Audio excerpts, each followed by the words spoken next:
question. Bet your life on the line. Who is one team you're confident in making the college football playoff for the first time outside of the usual suspects? Jeff in San Diego. This is a really good question because there's a lot of teams. I'm thinking when you say usual suspects, you mean Alabama, Georgia, Ohio State, Michigan, the ones that have been in over the last few years. I think Ole Miss has to be the team. And let me explain why.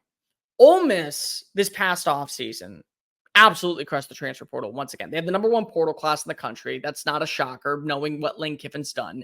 But do you know the enigma that was around this team last year? They go 11-2. It's the best winning season in program history. They've never had 11 wins, ever.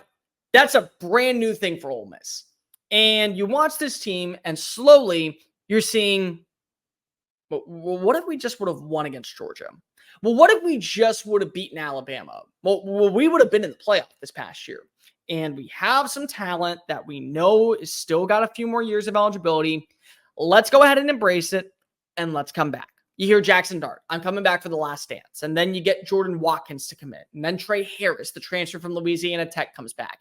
And Caden Prieskorn signs up for it. And then you start to see the defensive players come back. Jared Ivory says, I want to be here. JJ Pegas says, I want to be here. And Lane Kiffin now realizes, well, all these players are coming back for another year. I got to make sure that I build this roster so well equipped that there are going to be no question marks. And what's he do? Well, he builds up that defensive line with Princely Uwin-Manley-Ellen from Florida and Walter Nolan from Texas A&M. He gets a really good linebacker that a lot of people in the country are going to find out about, Chris Paul, who was great last season at Arkansas, but he played for an Arkansas team that was vastly underappreciated because of what their record said. He goes and he builds up the offensive line, gets a couple of players from group of five schools, but they are really talented. They have multiple years of starting experience.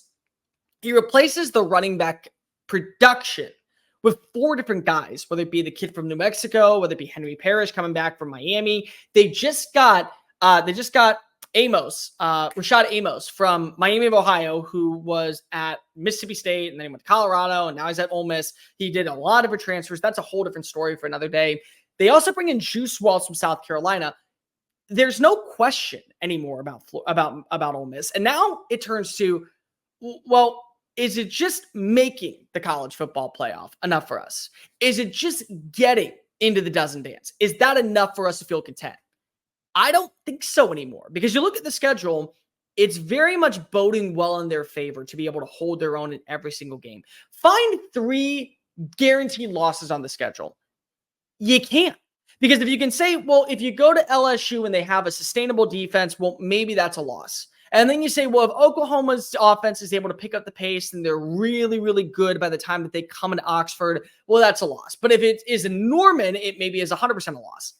You find one guaranteed loss, and even then you feel, well, maybe because of what we added in with the defensive line, with new players and guys that still are here, well, maybe we can hold our own against Georgia this year, because the one thing that hurt us was not having a great defensive line. That's not a problem anymore. We have a great front seven. We have sustainability and consistency with Pete Golding going into year 2. We feel really good about where we are as a program heading into the season.